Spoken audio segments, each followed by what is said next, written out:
everybody. Thank you for coming. And thank you out there for watching on the internet. This is David Wilcock. That's me. We're talking about my new book, The Synchronicity Key, which is a monumental effort of scholarship. It's got over 700 references in it.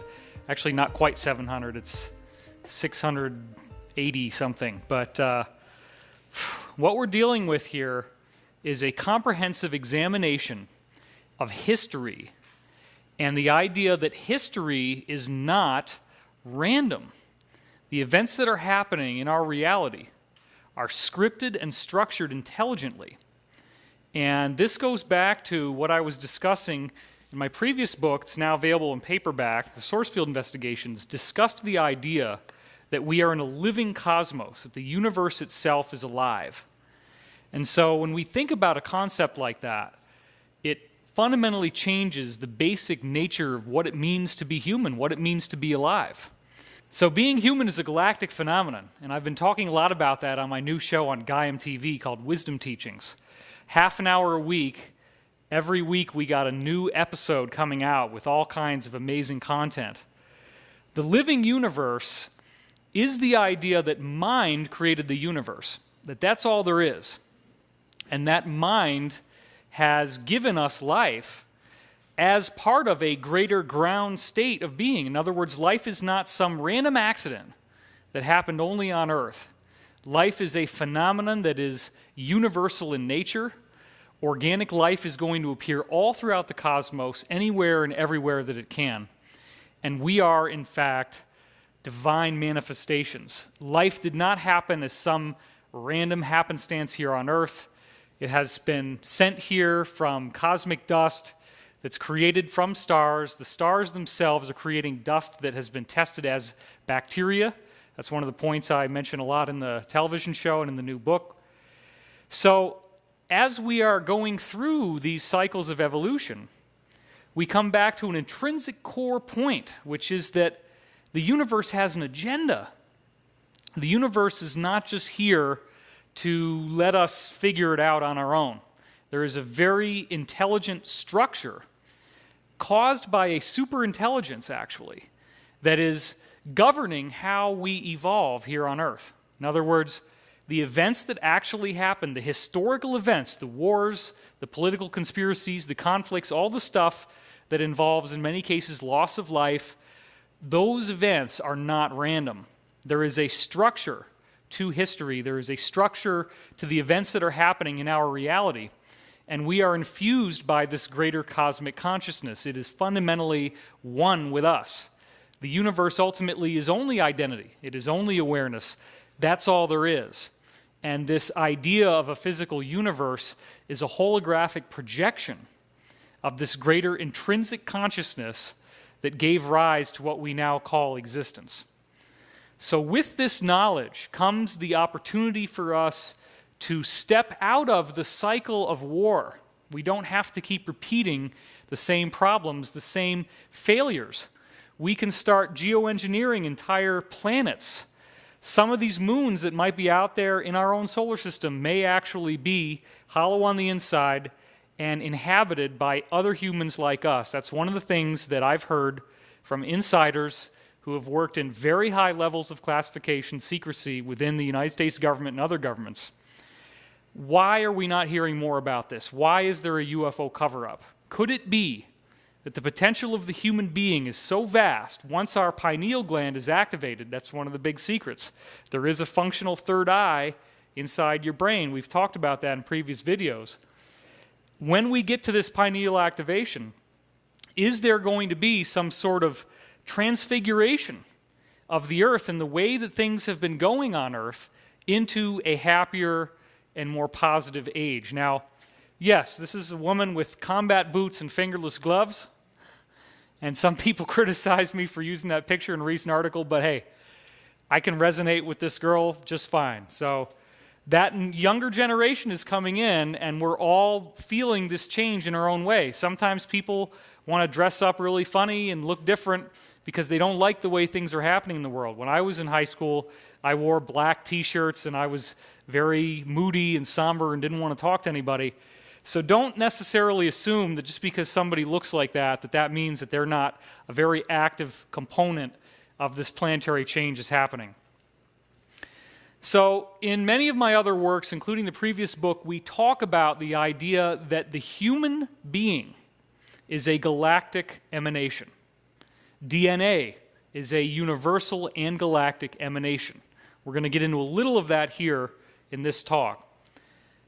There's abundant, ample evidence that we have been visited by extraterrestrial gods, and now that it's almost August, I think it's safe for me to say that I've been filmed for a whole new round of Ancient Aliens episodes. I don't know how many exactly, but there's probably going to be a total of 15 or 16 episodes that I'm in on that show on History Channel. Now, their whole point is to talk about the idea that human-looking people that are not born on Earth visited the Earth for thousands of years, built megalithic architecture, meaning pyramids, Stonehenge, things like that. But one of the things that you don't usually hear about as much is that they also embedded certain important messages into mythology. So as we look at ancient myths, we find out that there is a unified worldwide message from these human extraterrestrials. Not a common term. People aren't used to hearing that. When I was on Ancient Aliens, they said, "Can't you just say extraterrestrials?" I said, well, they're not just extraterrestrials because you've been brainwashed into thinking that extraterrestrials are these terrifying creatures, as people call them, not mothers, fathers, and children, not families like ours that just happen to not have been born on Earth. And if there are humans all over the galaxy, then what if the potential of being human goes way beyond what we're now seeing? What if the potential to be human includes becoming an energetic being? That does seem to be a very important part of the worldwide message that they gave in ancient mythology. We find that dozens of different mythologies around the world encoded the exact same information, and one of the really important data points on that, it comes from Joseph Campbell. Joseph Campbell did an incredible job of comparative mythology, and he worked on the shoulders of others like Adolf Bastian before him, who had combined different mythologies from around the world and found that they all have a hidden blueprint. Now, this is the way that the book cover looked when I got his Hero with 1,000 Faces. As you see down here on the bottom, you got Luke Skywalker. Well, George Lucas followed the hero's journey blueprint. There is a story blueprint that is written into ancient mythology. And what's so weird is that he shows in this book that it's the same story, the same sequence of events happening to the same main character all across the world. So many, many different people have chosen to diagram this as a circle, and there's a very good reason for that, because in many ancient cultures it's called the Wheel of Fortune or the Wheel of Karma. And these are the cycles of life. So we begin at the top of the cycle, not knowing very much. You can see here that the first thing that happens to the hero is a call to adventure. Then we have supernatural aid that comes in. There is a threshold guardian, i.e. an enemy, that interrupts the call to adventure. Then as we go through the threshold, we move into the unknown world. This is a magical kingdom that we now enter into. There is a threshold area. There are mentors and helpers that come to help us. Increasing challenges and temptations as we're trying to get our goal, our quest, this is all about a quest, met. And then we hit this bottom point, the abyss, and it should very much be at the bottom of the wheel.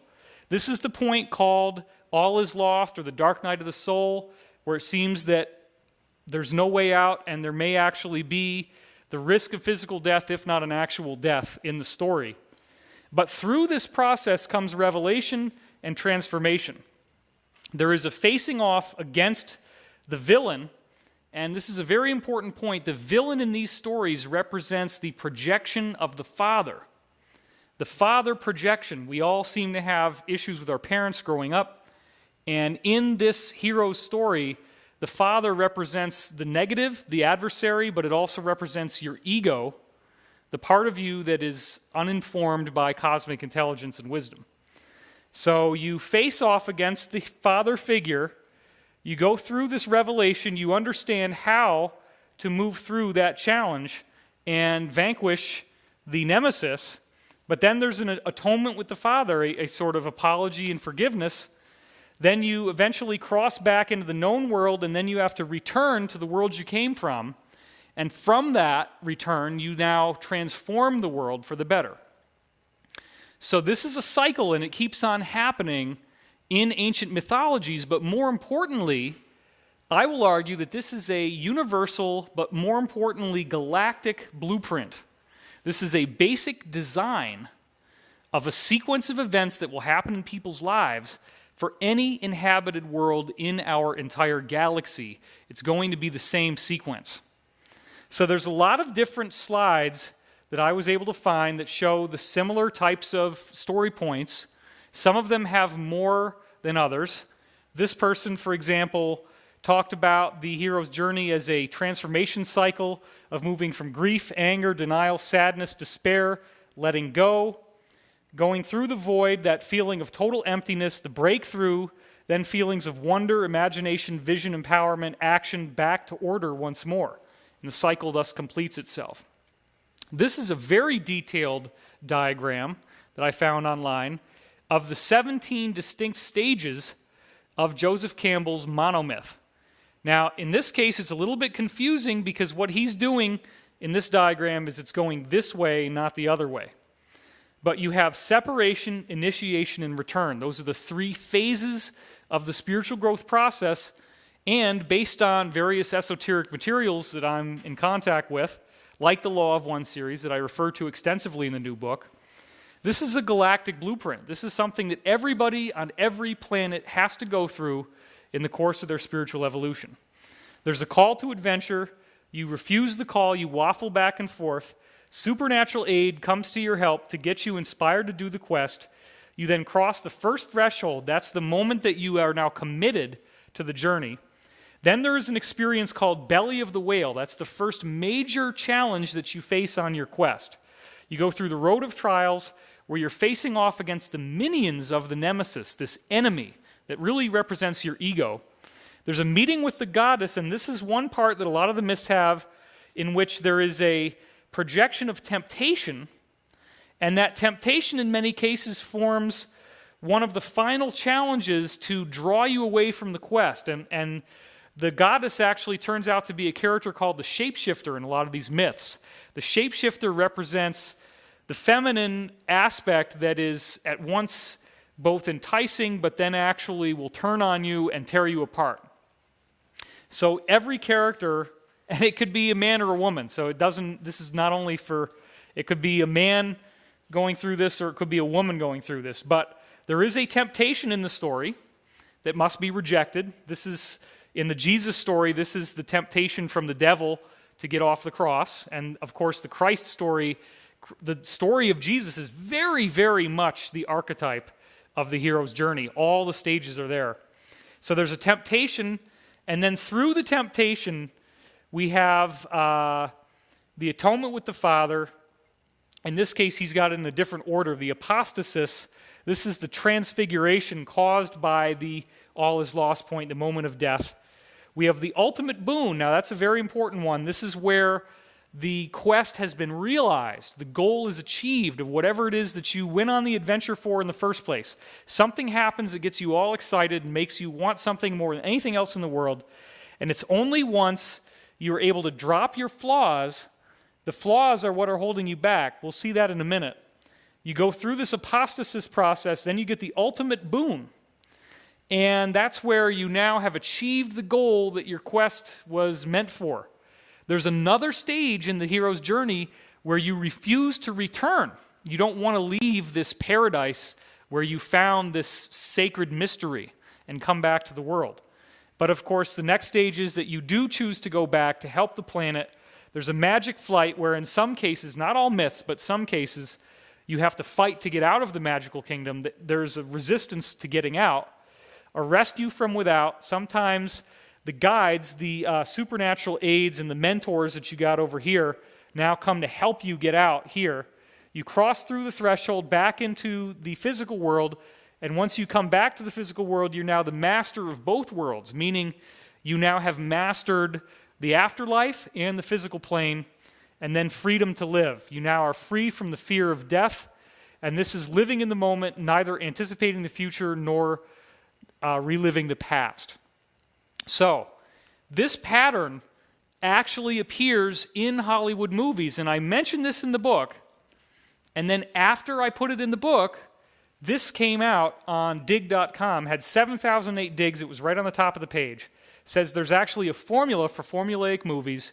If you've gone to the movies recently, you may feel a strangely familiar feeling. You've seen this movie before. This is not deja vu. Summer movies are often described as formulaic, but what few people know is that there is actually a formula. And it's all now being blamed on, in this particular article, Save the Cat by Blake Snyder, which was one of about 17 books that I read when I was giving myself an education, now that I'm working with Hollywood screenwriters like Jim Hart, who wrote the movie Contact. He's done movies with Francis Ford Coppola, with Steven Spielberg. And in order to be able to rub elbows with these guys and be able to talk in their language, I had to read this book and 16 others. And what you find out is that even though in this book it's very formulaic and he has a step-by-step process of how to write a script, every script is doing this. These ancient mythologies that I was speaking about did encode the hero's journey story. That is the blueprint of our soul's evolution. But they also encoded a very mysterious cycle in the earth called the precession of the equinoxes, which is believed to be a wobble in the earth's axis. Now, why would these two things be related? What possible reason could there be to combine this weird series of archetypes, these experiences that we all have, with this jiggle in the Earth's axis that it's going in the opposite direction of the normal spin of the Earth? Well, that's the big mystery, and I first heard about the research of Santillan and Van de Schen from Graham Hancock in 1995. Here's two historians at the top of their game. This is after Joseph Campbell wrote The Hero with a Thousand Faces. They go through an impressive list of historical evidence showing that, in fact, this precession of the equinoxes cycle was secretly embedded into ancient mythology, but in a way that the people who wrote the myths couldn't have known unless they knew about the precession. The book is called Hamlet's Mill, and what we see is that in many of these myths, the Earth's axis is represented by a tree, or in other myths, it's represented by a mill for grinding grain, and we're going to see that in a minute. So the quote from Graham Hancock that started me on all this quest back in 1995 was when he said that for some inexplicable reason and at some unknown date, certain archaic myths from all over the world were co-opted, no other word will really do, to serve as vehicles for a body of complex technical data concerning the precession of the equinoxes. Now, how did they do this? They use, in many cases, the metaphor in the myth of a mill for grinding grain. This is a technology that shows up all over the world, all about at the same time in history. Everybody suddenly learns how to do this.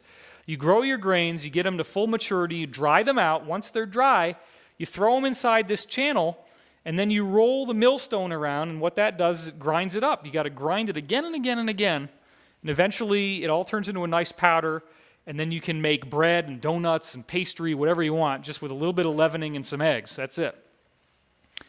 So this is a great technology to have, and the people obviously really loved the ability to make grain and make products out of grain. Nowadays in the raw food community, we're like, don't eat it, right? We don't want that stuff anymore, but back then it was really cool. They'd been eating raw food for thousands and thousands of years. Cooked food was really cool back then.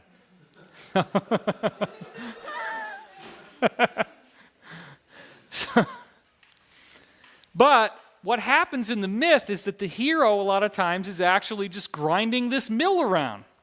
But as he grinds the mill, the quality of what's coming out keeps decreasing until at the end it's like barely even edible or not edible. In this case, we're seeing now that some of the mills would have an axle that goes clear up into the ceiling. Therefore, you can start to see, okay, look, if you have a central pillar that doesn't move and the hero is going around and around in circles, that could be the Earth's axis. That's what one of the big epiphanies was that happens in Santillan and Van de Schen's work. They show that these myths appear worldwide. You have Amlodi, the original Hamlet, as his name was in Icelandic legend, who is an elusive carrier of fate. And in many of these myths, he dies, he yields when his mission is accomplished, and he sinks into concealment in the depths of time to which he belongs. He is the Lord of the Golden Age, the once and future king. The Golden Age is a very important point because, in fact, these myths consistently tell us that at the end of this great cycle of 25,920 years, the earth is transformed and we move into some kind of golden age. Now we see that these myths take the hero from Rome to Finland, Iran, and India. He appears in Polynesian island legends, and the imagery stands for an astronomical process as we move through the ages of the zodiac, each numbering, as it turns out, 2,160 years. And that's going to be really important. So now bear in mind what's going on here. This is really important. The precession of the equinoxes has showed up in over 30 ancient myths in all these strange ways. At the end of the cycle, there's predicted to be floods and cataclysms. The Bible is only one example of this, and we're seeing that happen now. The encoding occurs in a variety of different ways across the myths. There's no one standardized way, but it's mathematical. It includes the numbers that you can use to build the cycles in the precession of the equinoxes. One of those basic cycles is an age of the zodiac. What is an age of the zodiac? If you take that precession of the equinoxes and you divide it up into 12 pieces, that's 2,160 years each, adding up to the master cycle of 25,920 years. So here they're saying this is a mathematical matrix, a world image that fits many levels, all kept in order by strict measure. So how do you get this mathematical matrix? Well, it seems that the gods gave it to us because all these ancient cultures are saying that human-looking people visited them and taught them this stuff. So maybe as time goes forward and as we get into a disclosure scenario and the government is no longer going to be hiding the truth, or maybe they can't hide the truth because it becomes too obvious, we are now going to be looking at a reality in which human extraterrestrials have been visiting Earth all along, and they had an agenda. They kept telling us about this hero's journey story, right? Every myth has the hero's journey. Every myth has the precession of the equinoxes mathematically hidden in it. Now, why would they do that? And what is this golden age? Well, as I show in the original book, The Source Field, the words that become age, that golden age refers to, etos and seklos, are actually mistranslated. And the real translation is golden race. Isn't that something? The golden race actually refers to the transfiguration of human beings into some sort of light body. So it suggests that as we move through this 25,000-year cycle, that all these ancient mythologies, whether you're in the middle of the Pacific Ocean, way up there in Finland, the Alaskan Eskimos, India, South America, North America, Russian shamans that are throat singing, doesn't matter where you are, everybody got this. They all heard the same thing, and it always says there's a 25,000-year cycle. It guides you through the hero's journey because the hero's journey is written into the myth. At the end of the cycle, the hero's journey is literally fulfilled on Earth as we transform into a golden age. There is a transformation of what it means to be alive on Earth right now. So I wrote this book with some very intriguing information in it. The book Synchronicity Key actually talks about the idea that there are cycles in history that are all subdivisions of that precession, and that the events of history are repeating in very, very precise ways, sometimes down to days apart, over gulfs of time that could be 1/4 of an age of the zodiac, which normally would be 540 years, but for reasons we'll get into, you shorten it down by 1 year to 539. And that cycle was originally seen in the 1960s by two French guys, originally Michel Helmer and then Francois Masson. We're going to talk a lot about them because I've known about these cycles of history and that they were subdivisions of this precession since 1999. And it was only last year, finally, in the beginning of this year, in 2013, that I was able to actually finish writing a book about this stuff because it was so incredibly complicated, very interesting. And my conclusion is that the events in history themselves are guiding us through the hero's journey blueprint again and again on a global level until we figure out what's got to happen. Now, I published a prophecy on my website that said that, first of all, we do have a global adversary. This is a major part of the book, that there is an enemy out there, if you will. There is a villain that is scary as heck to people when they first find out about it, and that would be what I've been calling the Cabal. Some people call it the Illuminati. Some people call it the New World Order. And the deeper you go down the rabbit hole, the more you find out this is not a joke. There are some people out there who are very wicked, and they have been manipulating politics, government, finance for a very long time. So I put this dream out on my website saying that we were about to see some major changes. I called it the storm of disclosure is about to hit. In that article, I describe a storm that I see coming in, and I have very little time to solve the mystery before it hits. It's a massive lightning storm sweeping in, and bolts of lightning are coming down all over the place, and I only have a very short time to figure out the mystery before the storm is going to land. I knew that this was about the defeat of the Cabal. This is something I've been dreaming about for many years. I've been capturing my dreams every morning since September 1992. And I've seen many, many cases where they were accurate prophetic dreams. So I used that as a system of prophesizing the future. Now, after this original dream that was put out in that article, I had another dream in which I'm in my driveway here at the house, and I run into a guy who's a radiant being wearing a robe, and he ends up taking me into a little office down there, halfway down the driveway, off to the side, shows me a computer, and says, David, all of the things that you've been wanting to see, the defeat of the Cabal, disclosure, it's all getting ready to happen. It's all going to happen.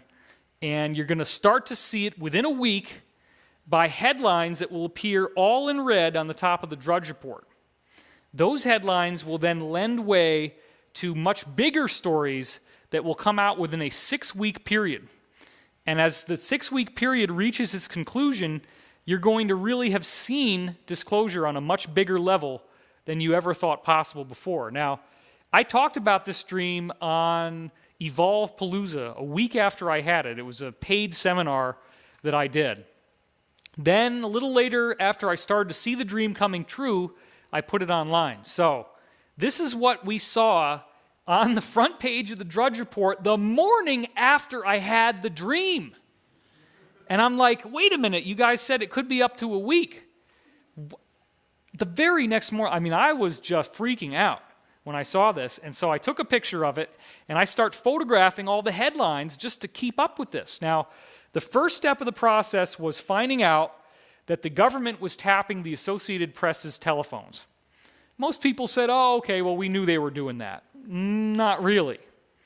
Now, this is going to threaten the press because the press requires the convenience of secrecy so that their insiders and their whistleblowers will want to speak to them. If they don't have whistleblowers, if the whistleblowers don't trust that they're going to be able to talk and not get in trouble, then they're not going to want to call anybody. So that's the very first thing that happens. This was the equivalent headline on the Huffington Post, Associated Mess. You can see the date up there is May 13th, Department of Justice snooping on the press.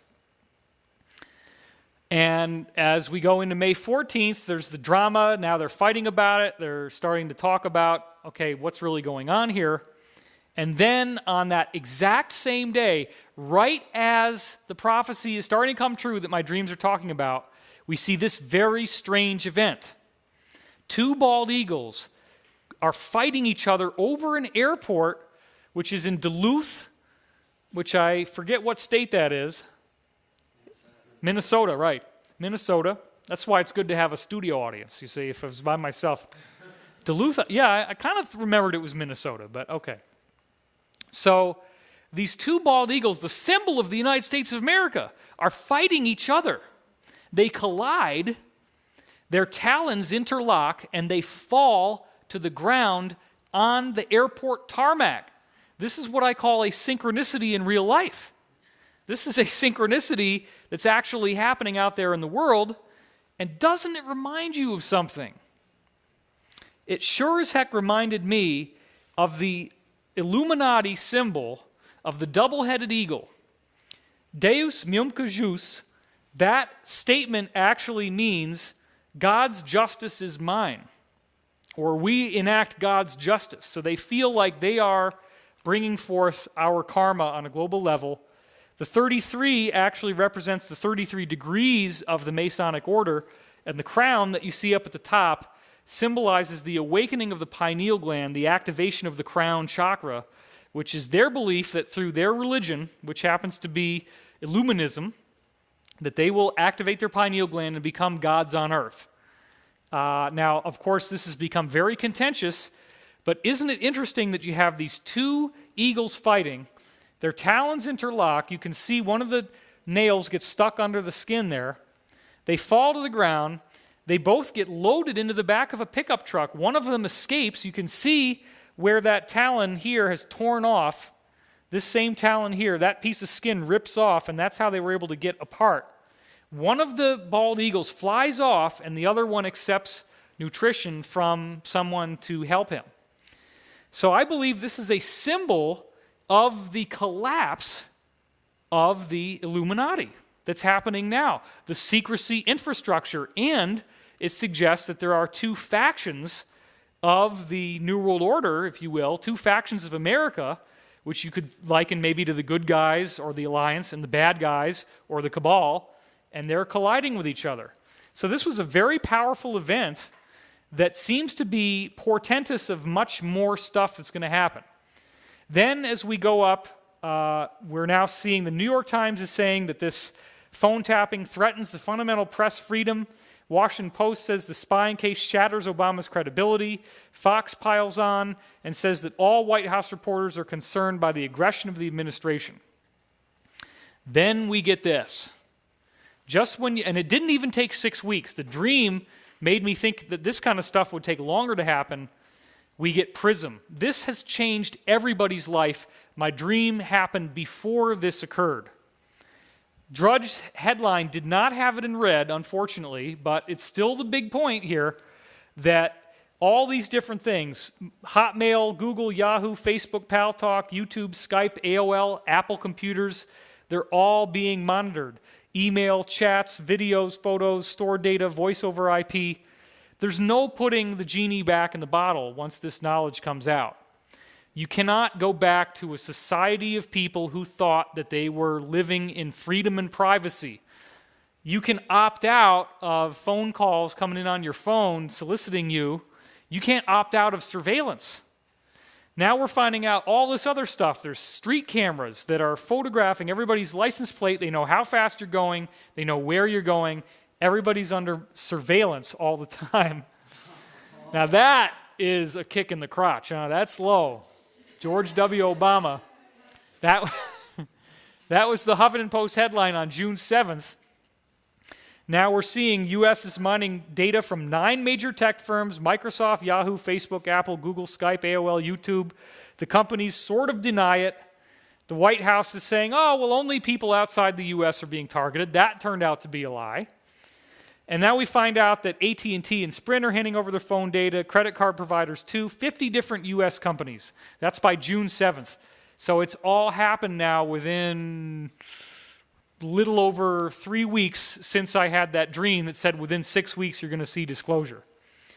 Now this was the original story on The Guardian that broke that. That was on June 5th, Wednesday. And it goes on from there. Oh, it's nothing particularly new. Come on. It might not be new to you guys who are working in clandestine things, but to the average person, it was very new. This is very surprising, very scary, and this was another one of the big Drudge Report headlines that I was told I would be seeing where they're sucking the data from 50 different companies. At the same time, and I believe this was not an accident, this disclosure occurs during the Bilderberg meeting. And now, one of the big stories on the front page of Dig was, is this the British Illuminati? And people are starting to look at it again. Then we have the anonymous group, which leaks a treasure trove of NSA documents. This is one of the things we still have to follow up on. Anonymous, I've been told, is actually the alliance, the U.S. military, leaking things for the betterment of humanity. What did the tech companies know about the NSA, and when did they know it? This is the kind of headline that everybody's asking. Watch the top U.S. intelligence officials, like the Director of National Intelligence, James Clapper, repeatedly denying that the NSA is spying on Americans, and yet they are. Alex Jones, who used to be laughed at by a lot of people unless they really get into this stuff, now people are saying, wait a minute, maybe he was telling us the truth. Maybe we got to look at this Bilderberg cult. And then Obama on June 7th, the same day headline, it's in red, there's a reason these programs are classified.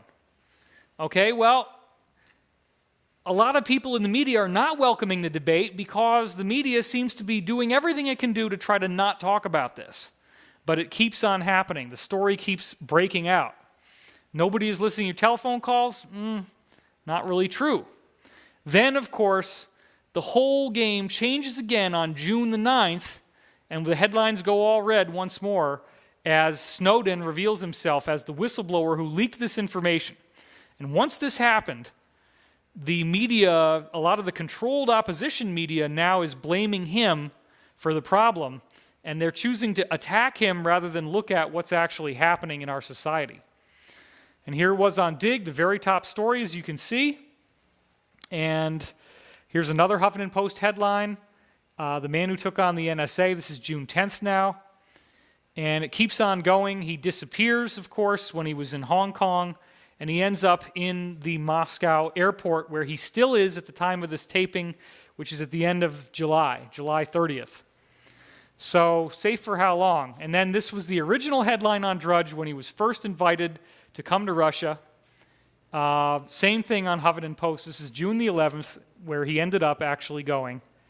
Then this is the headline about James Clapper lying about surveillance.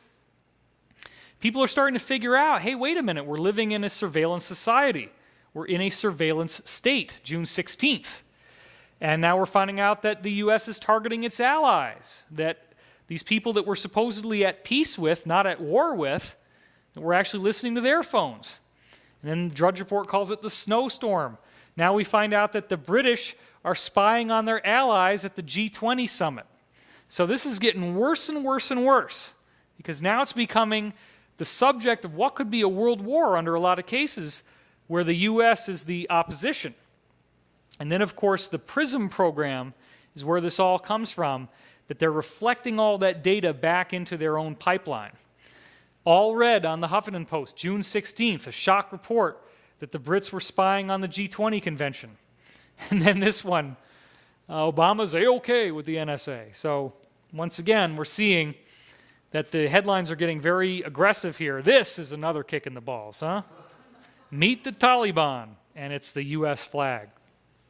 This was June 18th. Now the feds move in on him. They're trying to, they actually pull down a plane that they think he's on, even though it's got the head of a major country in South America on the plane. They seized the plane anyway.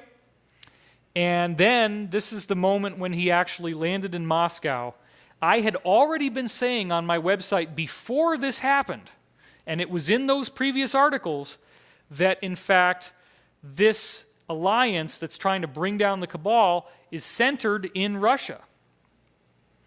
So there he is. He ends up in Russia after he has sought asylum in Ecuador. He never actually made it to Ecuador. Then we're starting to see articles saying U.S. surveillance is not being aimed at terrorists, it's being aimed at the American people. And then we have Michael Hastings, who was a heroic journalist who dies in a weird car crash. And this led to me hearing from insiders and leaking that since 2008, any car on the road can be remote controlled and hacked, and they can drive your car. It's a law since 2008, secret law, that every car on the American highways has to be remote controllable by whomever on the inside wants to do this. So hours before he dies in a high-speed collision, and his friends are saying there's no way that this is an accident, he sends out a worried email in which he's paranoid and panicking about the story that he was going to do, saying that the FBI seems to be watching him, and he was very concerned. As our timeline moves forward, Snowden is now being held in Russia at the airport. We see political art coming out. Yes, we scan. And we're finding out again that the NSA is spying on the European Union, their offices and networks. It's just getting worse and worse. They're spying in Germany, and the Germans are furious, saying this is like the Cold War. Nationwide protests against spying start to be organized. They haven't really taken off yet at this time, but people are already trying to do that. Then another development is how we see the way PRISM is working. All of your data is being saved. No matter what data you create, they're getting everything. And this is the diagram of how that's being done. And one of the things that was very classified that comes out is Trapwire, which is one of the software programs they're using to capture all this data. Now, a very suspect plane crash then happens, again causing headlines all in red, on July 7th, which is just right around that 6-week period that my dream had given me. The 6-week period ended right around July 4th, July 5th, so this is a couple days off. We get a huge plane crash. First time there's been a plane crash in many years in the U.S. Nobody actually died, but the pilot reported seeing a flash of bright light in the cockpit, and one of the people who was going to be on this flight was the chief operations officer for Facebook. So there's a political component to the death. Now, it is possible that this was airplane sabotage in a desperate effort to try to throw off the story and get us thinking about something else besides this surveillance scandal, and to remind us, hey, we can take out a whole bunch of people if we want to. Well, most people did not die in this crash. Now, this actually becomes, again, the red. Remember, my dream was saying disclosure, top headlines. This becomes the most popular story on Huffington Post on July the 8th, which is still right within that 6-week window I was given. The Roswell crash, the anniversary of the Roswell crash, 66 years ago today. So this is showing people are ready for the truth. They're starting to ask the questions that need to be asked. What do we know about? When did we know it? Then, within that same little window of time, the rabbit hole gets even deeper. We find out that Obama is ordering the federal employees to spy on each other, to watch the lifestyles, attitudes, and behaviors, odd working hours, unexplained traveling, monitor their stress, their divorces, their financial problems, track their activities online, and if they don't report what they see, they face penalties and criminal charges. So this is, you see how deep this is going. Then another NSA slide comes out where we find out after the media and the government has made all these denials that even if you debunk PRISM, which they haven't been able to do, there's another system called Upstream where they're capturing the data on the fiber cables as it flows past, and they're telling their NSA agents that both of these systems should be used. So then that shows up on Drudge as this same day that they're tapping the cables directly. We find out that Microsoft has been gladly working with the NSA the whole time. That's why your Windows updates, you have to keep downloading those updates, but then you got to download another one, because they keep opening up holes in Windows, and then they close them up, open them up, close them up, back and forth. And then another very significant headline in red on Drudge Report is that Big Sis, i.e., the head of Homeland Security, Janet Napolitano, suddenly resigns. The media hardly says anything about this. The story just disappears. Why is she resigning? What is she worried about? What is going to happen? Something is coming. Something bigger is coming. And then we see more headlines about Snowden wanting to stay in Russia now.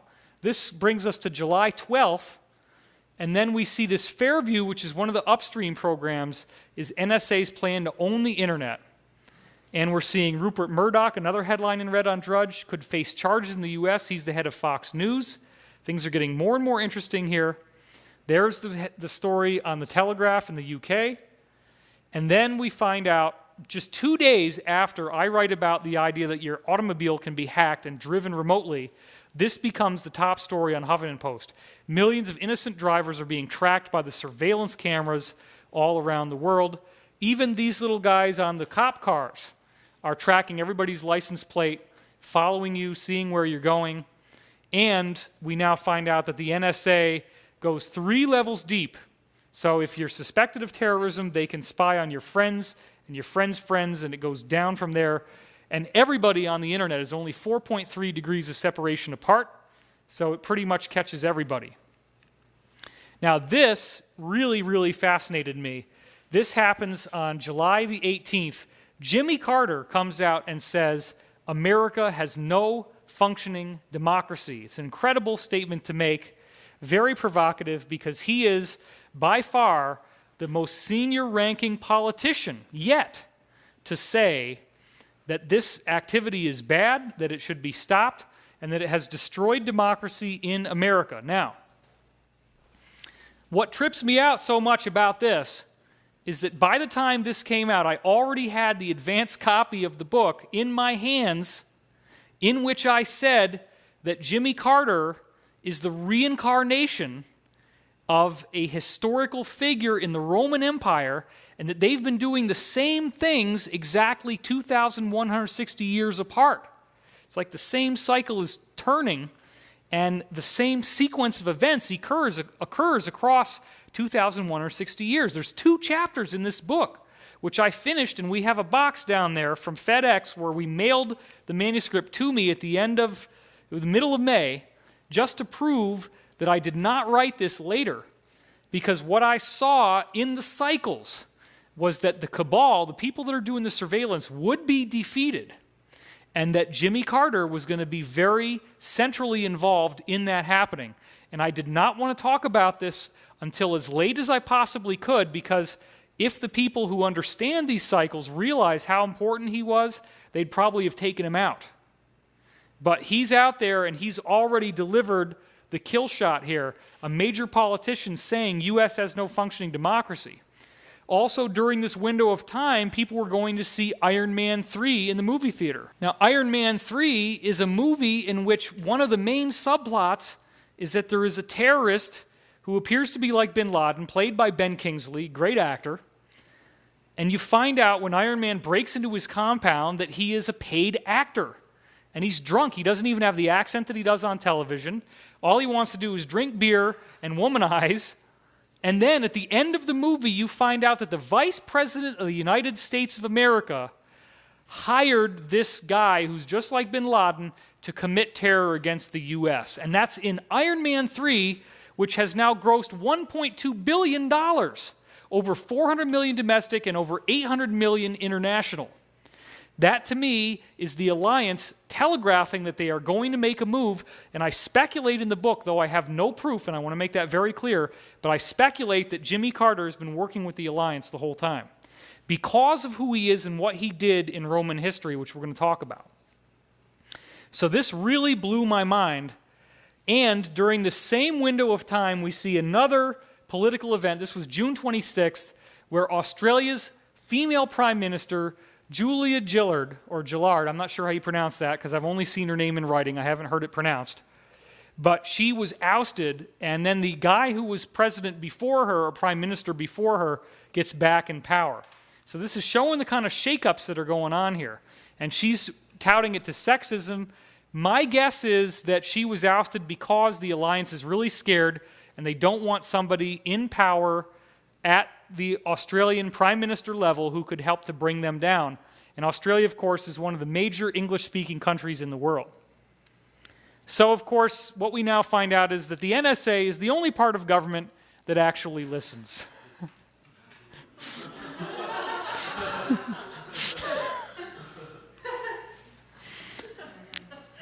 Now, for you folks at home, we're gonna be right back. I'm going to take a little break here because we're starting to get cold in the room. So we'll take a little break and then close the windows up, get a little warmer in here, and then we'll continue.